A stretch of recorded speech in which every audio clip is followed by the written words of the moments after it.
This is Colin O'Keefe for LXBN TV. Our topic of conversation today is a new SEC policy regarding the language in its settlement agreements. Joining me is Ernest Badway, co-chair of the Securities Industry Practice at Fox Rothschild and author on the firm's blog, The Securities Compliance Sentinel. Starting off with the basics, can you explain this new policy from the SEC and exactly where it came from? Yeah, it's interesting because if I laugh, it's really it's a reflection on the new policy as opposed to something being actually funny.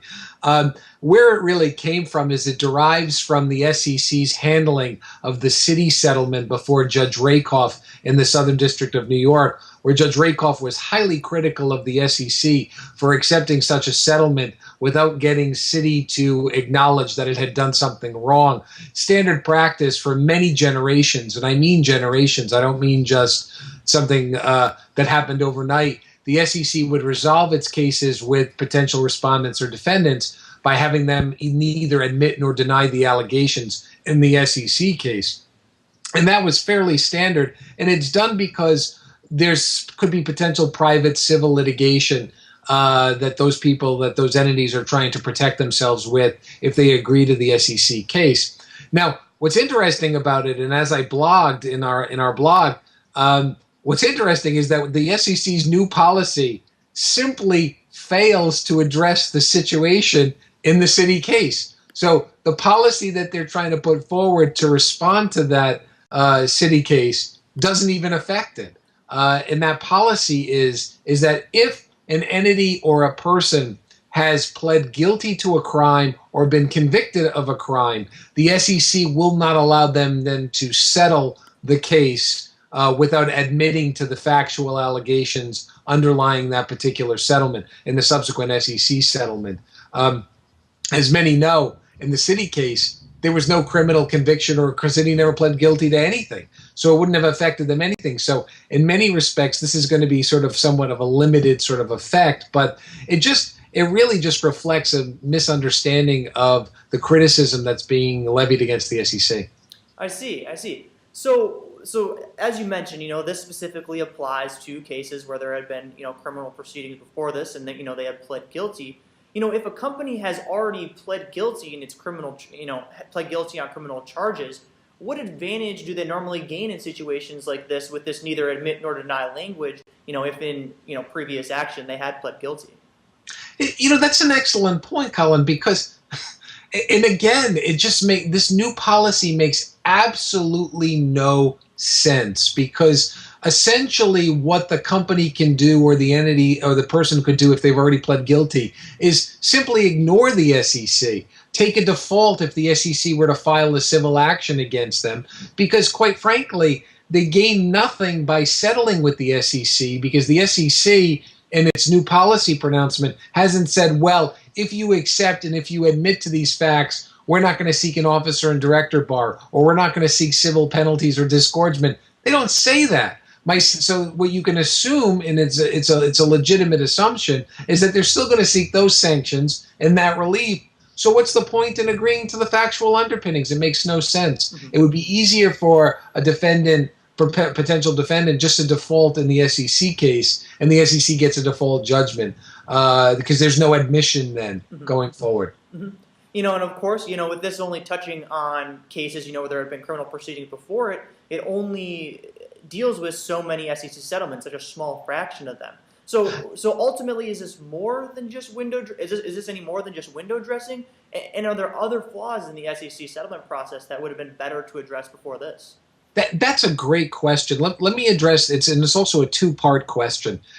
First of all, there are a number of cases. I wouldn't say that it's insignificant, but I also wouldn't say that it's substantial either in terms of how many cases this would affect.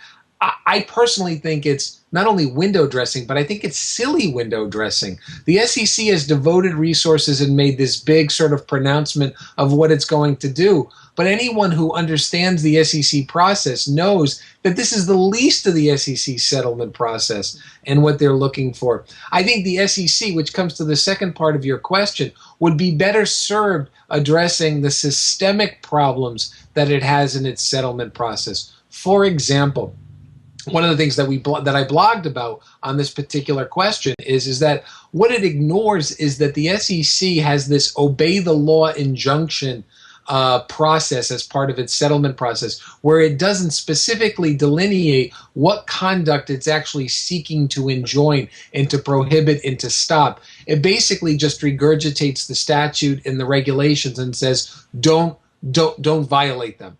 Okay, you're not supposed to violate the law anyway.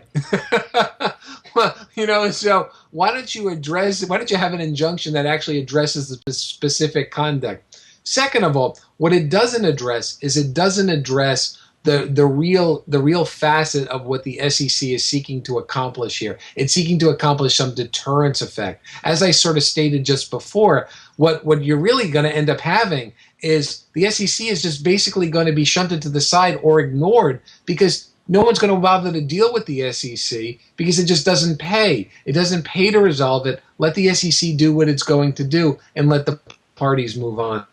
That's really, I think, it doesn't address those two critical aspects of it.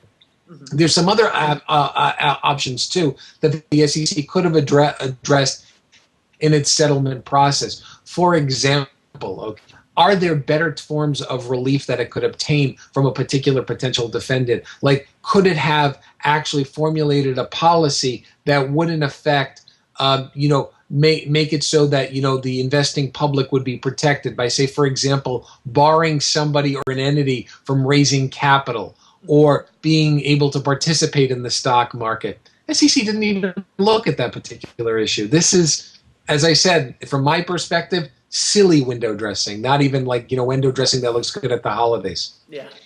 Based all the opinions that I've seen come in on it, I don't think I've seen one positive one. It's pretty ridiculous. I don't think it accomplishes really what they want to accomplish. Colin, what I was going to say too, and what it does is that, look, I'm a former SEC enforcement attorney, okay? A proud former SEC enforcement attorney. I think, the SEC is one of the finest government agencies, even with all the problems that they've had. But that's my point.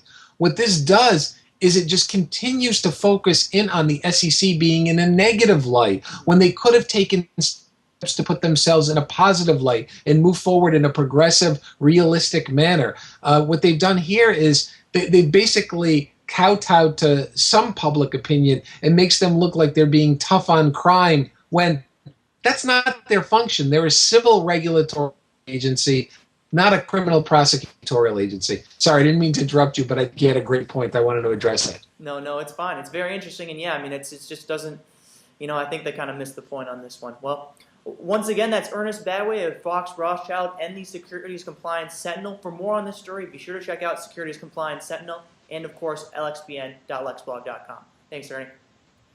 Thanks. Take care.